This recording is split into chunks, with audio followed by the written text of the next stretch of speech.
Hey guys, happy Friday in your Max Seller week. I hope you've had a great week. I'm Dr. Myrdalis Diaz Ramirez, and I want to welcome you to these few minutes that we're going to have here. Today, we're going to be chatting about how to design a life of resilience, as a physician in your physician life. And for that, we have Dr. Pranay Parikh. He's going to be joining us shortly, so we're hoping that he can come soon and join us here. And this week we had him in our podcast. If you go and look for the podcast Design Your Physician Life, you can find our chat that we had with him. Dr. Parikh has actually been great for physicians in general. There's a conference that's called the Leverage and Growth Summit. And that conference, he was a co-creator of that conference with Dr. Peter Kim. If you're a physician and you're tired and you want to really retake control of your life and you're looking for alternatives, that's a great conference that happens every year in March. And that's where our Max Seller Mastermind was born. And you might ask yourself, what's the Max Seller Mastermind? The Max Seller Mastermind is basically a group that we create and we meet for 6 months. We meet once a week. It's only 10 physicians, and you can bring your couple if you want. And what we're looking to do in our group is help physicians retake and remain in control of their lives. And how do we do that? Learning entrepreneurship. And entrepreneurship is not something that you only learn about business. There's many different aspects that you need to learn to be able to do entrepreneurship in the long run. The same way like you learn medicine, you have to learn many different aspects. And that's what we're going to be talking today about, one of the aspects that we have to learn, not only as an entrepreneur, but really in our general lives, what resilience is. And you might ask yourself, what is resilience? And you can think about resilience, about our capacity to quickly rebound from a problem, our toughness. How can we as physicians do that? Well, you know what? Nobody really trained us directly on doing that. We do that every single day, especially if you're a physician who is taking care of critically ill patients, and not even our clinics. We do that as well, where we go, and for us to be able to take care of others, we do that on a regular basis. So one way that we're resilient in our practices is like we see something that's been a tragedy in many ways for anybody that we're caring for, and we have to take care of them, and then we go to the next room or to the next bay, and we take care of the next one as if nothing had happened. So we have to learn that resilience pretty early on. Unfortunately, we don't have much training for that. So today we want to do a little bit of training about resilience. And not only resilience in the way that we treat patients that we work on a daily basis, but also resilience for our own lives. How we can do that in a way that we can transfer those skills to our daily lives and to our businesses if we have any. And I'm hoping that you can learn some of that through here.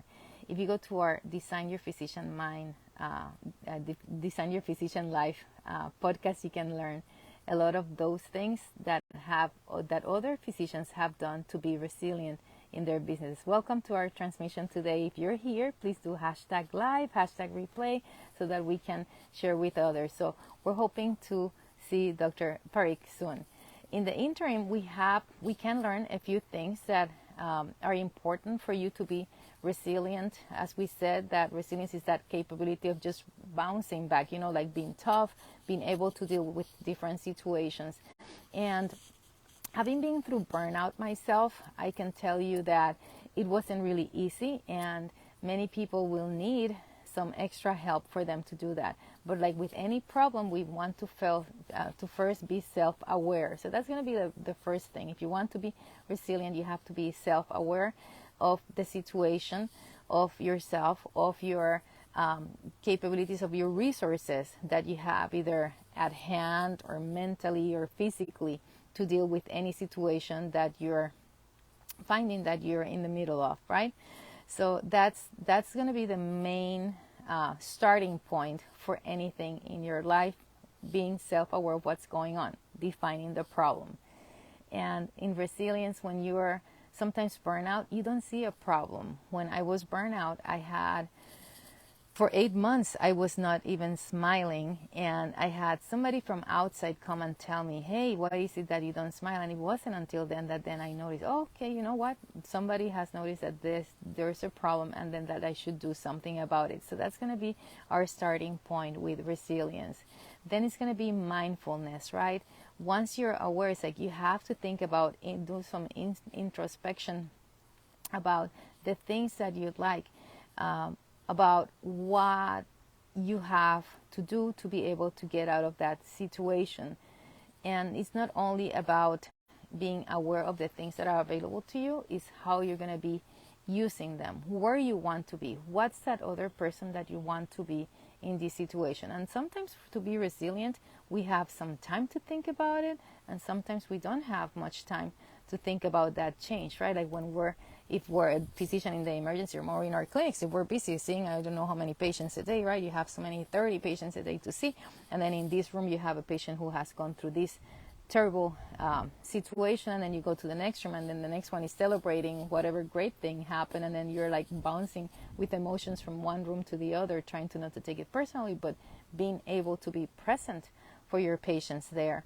So first is that self-awareness that there's that problem, and then the other one is mindfulness, thinking about what you want to do with your next steps. Then self-care is very important. That's going to be our third important component of being a resilient person. Self-care, if you don't take care of yourself, obviously you cannot take care of others. And people say, oh, we talk a lot about this thing with putting the mask on, the oxygen mask on first for you. And the oxygen mask, we have to learn how that really looks in real life outside of a plane, right? Because we're not flying planes all the time to be resilient, getting your oxygen mask on and then taking care of others. Like, what does that mean on a daily basis for you, that self-care? That self-care can be as simple as even drinking water or sleeping or doing exercise.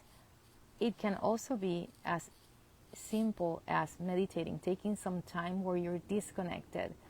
We are a lot of times these days consumers of information, and being a consumer of information constantly doesn't leave any room for you to be able to create. And you can create a solution, you can create an exit if you take that time. And part of that self-care will be that you're taking the time to be able to think. I'm an anesthesiologist. I was trained as an anesthesiologist, and I always think that in every situation that I should have plan A, B, and C. In anesthesia, you don't want that patient. You say, nothing's going to be harming that patient under my guard. As long as I'm here, nothing's going to happen to them. But why is nothing going to happen to them? Because we are aware of what's happening, in our environment. We have thought about what we're going to be doing with that patient. We have taken care of ourselves, and we have plan A, B, and C, and D to be able to deal with them. And that doesn't come without us having had some time to really understand the situation, to really make these plans. And also, you cannot perform those plans if you are impaired in any way.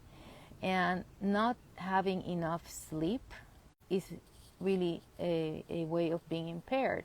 There has been situations where it's been compared. There were some short studies there that say that being lack of sleep is the same as being drunk in some cases, and you know that you are not going to be drunk taking care of a patient.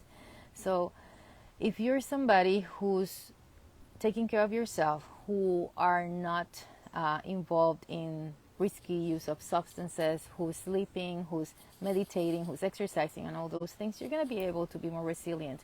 And as I say, the life is not for the strongest, it's for those who adapt, right? That's what it is about. Evolution is not about being the strongest, it's about adaptation. So those who adapt are the ones who survive. And part of that really is going to be self-care. So how to be resilient, how to bounce back, you first have to have that self-awareness, then mindfulness, and then self-care. The other thing that you need is really positive relationships. And if you don't have positive relationships, if your experience has all been where you go to different situations, different rooms, doesn't matter where you are, things are really not looking the way that you would expect them to look.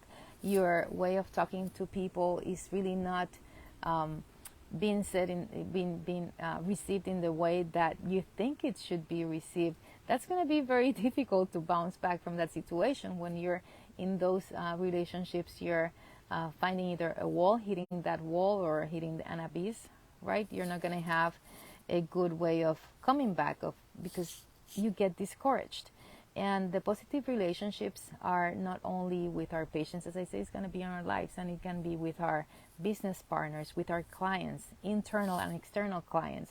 Those are things to think about and are really going to be supportive of a great situation for you to be able to bounce back. Positive relationships.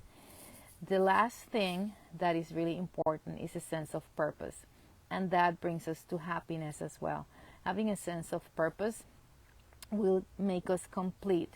Having a sense of purpose will make us want to bounce back, will make us resilient. So to do a summary of the 5 important things that we know are important, important things that are important for being resilient, to be tough, really are going to be those. It's going to be, first is a sense of self-awareness. It's going to be mindfulness, self-care, positive relationships, and purpose. We're still here waiting for Dr. Furick, and he might not come here, but in the interim, I really want to invite you to go ahead and check out the podcast, which was released this Tuesday.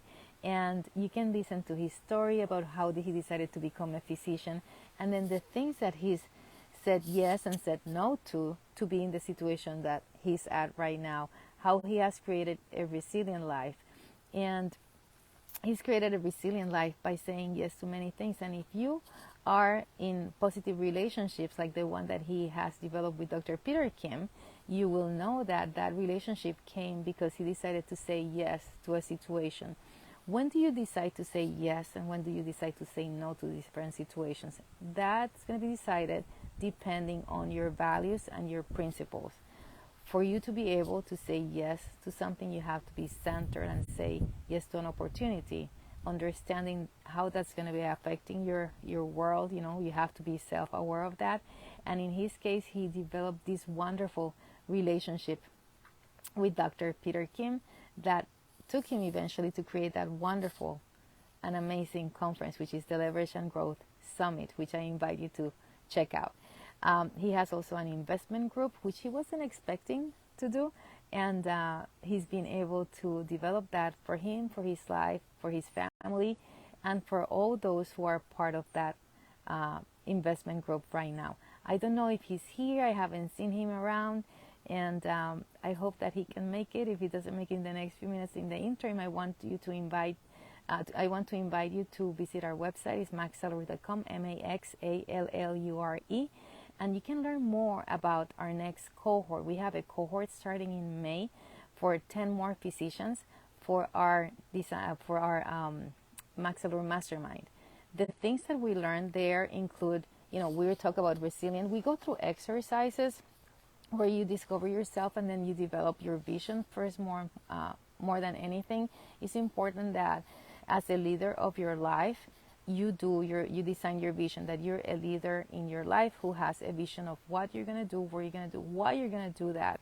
And not many of us take the time to to sit down and write this down and make sure that we have a guide to do this for our lives. So that's the first thing that we learn in our mastermind. Then we go through that mindset. And one of the things that we learn, I don't know if you've heard about fixed mindset and growth mindset. In medicine, we have a lot of fixed mindset, and it's because of the way that we are funneled into becoming physicians. There are certain expectations of certain excellence, and there's very little room for failure. You don't want to do anything that's going to be in the way of your patient's well-being, right? So we have to really be a certain way, and that has its purpose. But as we go through this healthcare life, we have seen that there's so many instances where we have so many roadblocks between the care that we want to provide and the care that our patients need, that then we become unhappy. And because of that unhappiness, we get sometimes in this burnt out situation where it's very difficult to come out from. So we have to develop our mindset, and that's part of what we do in our Max Salary Mastermind. We also have to make things last long. We have to discuss our habits. We have to discuss our wellness and our lifestyle, the things that make us have a great life, create a great life around us and for us, for our families, our friends, and the relationships that we want to have with our patients, and as I said, with our internal and external clients, no matter what we're doing. Then we get into learning some finance levels, some finance topics that we really don't get to learn many times in our normal lives because we were learning medicine all these years, and then we learn about business. So those are the pillars that we learn in our Max Salary Mastermind. And as part of that, as I said, we have these great conversations about mindset, and we get some coaching. We get coaching support and accountability. And coaching, through that coaching, we have one-on-one coaching that happens in front of our group for our members. And many times you see how physicians come and we think that we all want to discuss just business and getting to the nitty-gritty of how to do this business or invest in this syndication, or how to make a coaching business or a product or service or whatever it is, or our clinics. And most of the time we're going to have quite a few physicians who want to learn more about developing their mindset. And today, as I said, we're talking about resilience, and resilience is something very important that we have to learn. I'm going to summarize what we've talked so far. I haven't seen Dr. Parikh show up here yet in the interim. If you guys want to, please do #live, #replay, and I'm going to do a little summary again of what we've discussed for those who just joined us. We are talking about how to design a resilience life, a life of resilience in your physical, in your medical life as a physician. And resilience is basically, as we said, is a capacity to quickly recover from a situation, to be tough, right? To be able to bounce back. That's what resilience is. And as I said earlier, there's 5 main components of being resilient. And many times we're told that we have to be resilient. We are put in situations where we have to be resilient. And we are really never taught the steps about how to be resilient. So first thing, once again, you have to be self-aware of the problem that you're in. And as I said many times, we go from bay to bay, to patient, and we have the highs and lows, right? Like you have this situation where here you have somebody is like really in the verge of something very bad or something very negative happened to them, and then the next thing is that you move to the next one and you have to be so positive and happy because they're celebrating something that even might seem superficial, right, to some of us, but there you have to be in support of that patient who has no idea of what happened next door, and there we are. So we have to understand that we're going to have those situations, and not only there, we're going to have them in our lives, right? Maybe you had a very difficult day at work and you go home, and guess what? Your kids come around you and they want you to spend time with them, and they want you to draw with their crayons and draw something, when you come from a situation where you were there and seeing the worst of the worst at the hospital or at your clinic or in your business. And then they come home to you because that's their reality. So you have to be self-aware of the reality that you're living, not only for you, but those who are close to you. If you come and then you have a spouse or partner who's really going through something very difficult, and you guys don't talk about it, doesn't matter what you had happening at work, is the time for them, and they're going to be wanting to be recognized for that, and you will want also to have your time to express yourself. So that self-awareness of your environment, the situation where you are, is going to be very important. And then having mindfulness, being able to process all those things. But if all you're doing all day long is just consuming information or being in situations where you don't take a step back and take time for you to think about these things, you are not going to be able to really breathe and relax and be able to offer your time and commitment to these other people around in your life. Self-care, as I said, self-care is very important, and as you know, it can be in the form of sleeping well, of eating well, of doing exercising. And if you're not doing these things on a regular basis, years go by, these things age us. They really make us ill. And in our Maxillary Mastermind, we have a journal, and in that, as part of that journal, we have basically where physicians will mark how much they're drinking, if they're exercising, and for accountability so that they can keep up being strong and healthy for others. If you're not healthy for others, you cannot be a good leader. You cannot be a good doctor to your patients. You cannot be a good person to your family. So one of the things that in leadership we seek to do is really we seek to solve our internal problems before going to others, because it's going to be reflected all the way. If you've just fought with somebody, trust me, you're going to be using probably a very harsh language with the next person who has nothing to do with that. So that self-care is going to be very important for you to achieve success and be able to bounce back, so be resilient. Positive relationships, as I said, are very important, and the positive relationships can be with anything. You know, we have to evaluate our day when you wake up. When you wake up, do you wake up next to the person that you want to be with, or you wake up alone? Do you want to be with somebody? You want to be with nobody? What do you want to do, right? That's the beginning of the day of your relationships. And then as you go through the day, when you go at work, when you're working with your peers, are those the relationships that you want to keep? Are you like smiling most of your day, or are you frowning most of your day? Are you sad, angry most of your day? What do you want your day to be? So you want to be with relationships that are going to be positive, that are going to be lifting you up. And are you lifting up the other ones around you? That's going to be a very important part of resilience, because if you're having just constant struggles with everybody, then that's not going to be very helpful. I don't know if Dr. Parikh is here yet. I kind of saw somebody, but I don't see them here yet. Anyways, if he's not here, you please don't miss his podcast. You can see it in Design Your Physician Life. It was just released this Tuesday. And then the last thing is sense of purpose. So a sense of purpose, our why.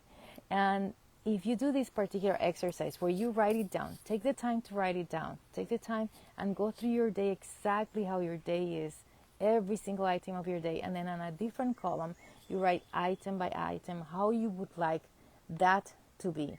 For example, as I was saying, for relationships, if I woke up next to somebody, if I woke up without somebody, if I woke up in a place where I want it to be different, then write on the other column how you would like to be different, right? So if you wake up and then you say, you know what, I'm going to my clinic, and this is the day goes like where I'm transporting myself in this way. I'm going to the clinic, and this is how the environment looks like, this is how it feels. Just define every little thing in your day. Take the time to do this exercise, and then you'll find where you want things to change. And then once you define them, then you understand why you want them to be changed, and then the how to do that becomes much easier. Which, if you do these exercises on a regular basis, or at least you think about them, just taking the time to think about them, that's going to make you tougher. That's going to make you more resilient. And it's not because you're a tough person, it's just because you've taken the time to be able to evaluate those situations the same way as I've done as an anesthesiologist in the past, where nothing's going to happen to this patient under my watch because I've studied for it. I'm aware of all my environment. I have good relationships with everybody who's been in that OR, and I know exactly my purpose, which is to save that patient's life. So the same thing is like to save our lives, right? We want to save our lives. We want to have great relationships, and we want to have a great future. So to be able to have a resilient life, take back control of your life, these 5 steps are going to be very important. We missed Dr. Parikh this time. I thank you for joining us here. If you have any other questions, just reach us through social media. I'm in LinkedIn, Facebook, Instagram. We also have our website that's called Design Your Physician Life, and we have there a thriving checklist that you might want to see. Check it out, because through that list you can start changing this life of yours right away for the better. Explore what your alternatives are. Just go to our website, maxallure.com, maxallure.com. Learn about our coaching program, our mastermind that's coming up, is coming in May. We only take 10 physicians, and you can bring your couple or not if you have a couple and they're part of your entrepreneurial life. And let me know what you think. Let me know if there's any other topics that you want. We're going to have more podcasts coming up. We're very excited about next week. And you have a happy and wonderful week. Have a great day. I'll see you then.